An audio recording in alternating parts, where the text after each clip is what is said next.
e kaunti ma Siaya. Ema wuod Kenya manoramo ni yiero ma 2017 ne dhi bedo maonge kuo mar ombulu oninde. Christopher Chege Msando. Higni 5 nyaka ne mudho maratipo im ngima Chris Msando. Onge ng'ata mosemaki, kata moseluong nyinge kaka chich e nek magalagala no. Ka familia mare pod rito duoko ni to ng'ama ne onego Chris Msando to nonege nang'o. Tarik 28 dwe mar 7 2017, mana seche manok bang' wuok e twak mar televisen, kama ne osingo ni onge yo mora mora mane nyal kwalgo ombulu e yiero mag 2017. Emane obedo twak mane familia mar apisano mane ochung' ne weche mag lony manyasani ICT ka IEBC ne onene mogik, kane pok lendo mar lal mare okwako ute fwambo ka ng'amo ng'eyo ndache onge. Bang' lendono, menyo ne ochakore. Menyo mane ochwe chopo familia mare nyaka kar kano ringre joma otho ma City, kaka ileronwa gi owadgi Peter Msando. Koro si wachako gore simu wajni yawa. Ogo simu ka ore kane wuodhi ane mochari City mochari mondo dhi ane to dipo nen Chris ma jogo nego keto kanyo. Adiera kane wadhi ane madonjo mokwongo ni weura donj mondo confirm ka en kana donjo kana go wa kanita aloka duga chiti yawa donjuru nene. Kata obedo ni joluo wacho ni piny nigi raba, lit mar tho Chris Msando otamo rap piny rucho higni 5 e chuny familia mare. Gino nomako mama matek kabisa. Momedo tuo i dende mang'eny kabisa. Ma en ng'ama tin seche matin otho.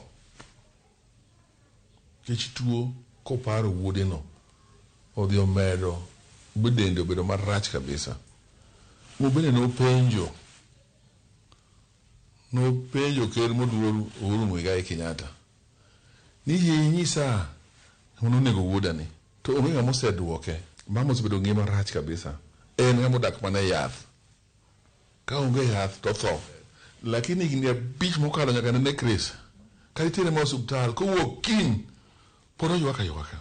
Lidno pod omako chuny nyithi Chris Msando manoweyo katindo, ma bende rito ng'eyo gima omiyo ne onego wuongi. Kane ne Raila Amolo Odinga odhi limo gi Nyayo Embakasi, ne gipenjo moluor Raila Amolo Odinga nto baba noneg nang'o. Gino pod ni e chunygi nyaka sani. Wakwayo mondo nyithindo obed kod kwe, mondo mama bed kod kwe. Bende sirikal enje ni ng'ama nonege ne en ng'ane kwe biro bedo e chunygi. Ginyalo ng'uono. Kata obedo ni piny owacho kokalo kuom mane en jatend obila mag okwach kich Ndegwa Muhoro ne osingo mar timo duto mar yango jogo manonego Chris Msando, nyaka chil kawuono duoko pod onge.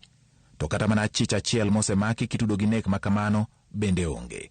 Familia mar Chris Msando koro penjo ni kare bad piny owacho miwacho ni raborani, ere kaka ok onyal chopo kuom jok manonego Chris Msando. Kane onwadhi bolo wach mane ofilne sirikal ma Kenya nyalo yiego mondo luong jo Scotland Yard kata luong jo FBI mondo bi okonywa e timo uchunguzi ni. To jatend DCI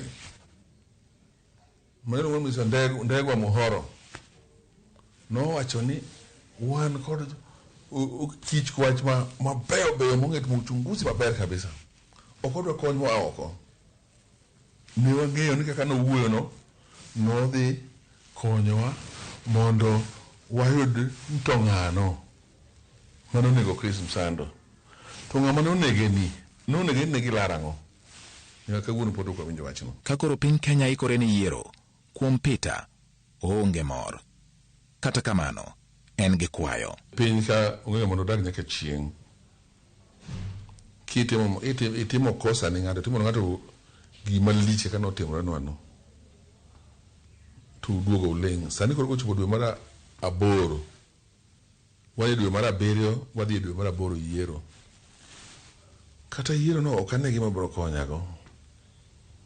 Kura rabo goyo. E dala gi Lifunga Kobiero, min Chris Msando wacho ni kuome tho mar wuode en mudho moime nyaka sani, kendo kelo ne songa maduong' e chunye. Atuo ma adago ywak, an ywak e madago ka ywago udano. Kata obedo ni ndalo osekalo mang'eny, min Chris Msando ma bende osebedo kod del malit nigi kwayo, ka kwayo mare en ni mondo ng'ato wuoge oko nyise ng'at manonego wuode kod gimomiyo ne onego wuode. Adwaro ng'at manene onego Chris.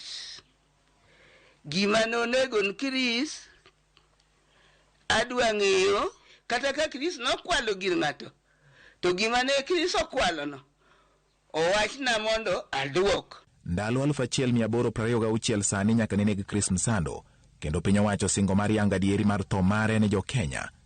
Bede migepe matimo nonro pod oling kama tuo. Penjo en ni to en ng'a mani kod duoko mar tho mar Chris Msando? George Bati.